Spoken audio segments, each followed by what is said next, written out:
एक समय की बात है। पहाड़ों से घिरे एक छोटे से गांव में मार्को नाम का 24 साल का एक युवक रहता था। मार्को बहुत बेचैन रहता था। उसका मन कभी शांत नहीं रहता था। दिन भर उसके दिमाग में तरह तरह के विचार आते जाते रहते। ये विचार उसे थका देते, परेशान कर देते। वह अपने बीते हुए कल को लेकर दुखी रहता और आने वाले कल को लेकर बहुत ज्यादा चिंता करता। इन सब विचारों की वजह से उसका मन एक तूफान की तरह हो गया था। उसे न सुकून मिलता था, न नींद आती थी और वह मुस्कुराना तक भूल गया था। एक दिन मार्को ने पहाड़ियों में बसे एक दूर के गांव के बारे में सुना। लोग कहते थे कि वहां एक बहुत ही ज्ञानी बूढ़े बाबा रहते हैं। कभी वह शहर में एक मशहूर मनोवैज्ञानिक हुआ करते थे। उन्होंने अपने जीवन में कई लोगों की मदद की थी और उन्हें मन की शांति का रास्ता दिखाया था। अब वे शहर की भाग दौड़ छोड़कर प्रकृति के पास एक शांत गांव में रहने लगे थे। कभी कभी वे आने वाले लोगों को सलाह भी देते थे। मार्को के मन में उम्मीद जगी। उसने सोचा, शायद ये ज्ञानी बाबा मुझे भी मन की शांति दे सके। कई दिनों की लंबी और थकाने वाली यात्रा के बाद मार्को उस पहाड़ी गांव में पहुंचा। वहां उसने एक छोटा सा घर देखा जो हरियाली से ढका हुआ था। घर के बाहर बरामदे में वह बूढ़े बाबा शांत होकर बैठे थे। उनकी आंखें बंद थीं और उनके चेहरे पर गहरी शांति झलक रही थी। मार्को धीरे से उनके पास गया और बोला, दादाजी, मेरा मन बहुत अशांत रहता है। मैं अपने विचारों को रोक नहीं पाता। मुझे दिल से शांति चाहिए। क्या आप मेरी मदद कर सकते हैं? बूढ़े बाबा ने धीरे धीरे आंखें खोली और हल्की सी मुस्कान के साथ बोले, तो तुम शांति की तलाश में हो? मेरे साथ आओ, मैं तुम्हें एक छोटा सा काम देता हूँ। वे मार्को को अपने छोटे से आंगन में ले गए।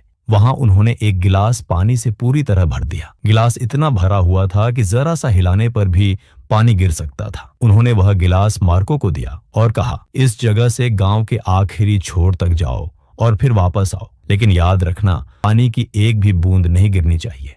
मार्को थोड़ा हैरान हुआ, लेकिन उसने चुनौती स्वीकार कर ली। उसने गिलास को बहुत ध्यान से पकड़ा और धीरे धीरे चलने लगा। रास्ता संकरा और भीड़भाड़ वाला था। कुछ लोग चल रहे थे, कुछ दौड़ रहे थे। दुकानदार ग्राहकों को बुला रहे थे, कुत्ते भौंक रहे थे, लेकिन मार्को ने इधर उधर नहीं देखा। उसकी आंखें बस गिलास पर टिकी थी। वह एक एक कदम बहुत सावधानी से रख रहा था। लोग उसे हैरानी से देख रहे थे, लेकिन किसी ने उसे परेशान नहीं किया। सब समझ रहे थे कि वह कुछ बहुत जरूरी सीख रहा है। आखिरकार मार्को वापस बूढ़े बाबा के पास पहुंचा और बोला, दादाजी, मैं सफल हो गया। पानी की एक भी बूंद नहीं गिरी। बूढ़े बाबा मुस्कुराए और बोले, बहुत अच्छा, लेकिन मुझे ये बताओ, क्या तुमने रास्ते में खेलते हुए बच्चों को देखा? क्या तुमने कुत्तों की आवाज सुनी? मार्को चौंक गया और बोला, नहीं दादाजी, मैंने कुछ भी नहीं देखा, कुछ भी नहीं सुना। मैं बस गिलास पर ध्यान दे रहा था। बूढ़े बाबा मुस्कुराए और धीरे से बोले, यही रहस्य है, वही रहस्य जो हमेशा तुम्हारे अंदर था, लेकिन तुम उसे पहचान नहीं पाए। जब मन इस पल में रहता है तो डर के लिए कोई जगह नहीं रहती, न उलझन रहती है,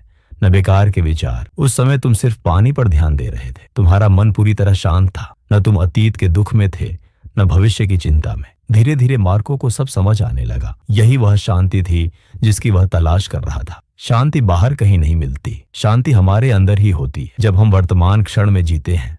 मार्को ने सिर झुकाया और बोला, दादाजी, अब मैं समझ गया। अगर मुझे अपने मन को शांत करना है तो मुझे इसी पल में रहना होगा। यहीं से सच्ची शांति आती है। बूढ़े बाबा फिर मुस्कुराए। सूरज ढल रहा था। आखिरी किरणें जमीन को छू रही थीं। पंछी अपने घोंसलों की ओर लौट रहे थे। मार्को वापस घर की ओर चल पड़ा, लेकिन अब वह पहले जैसा बेचैन युवक नहीं था।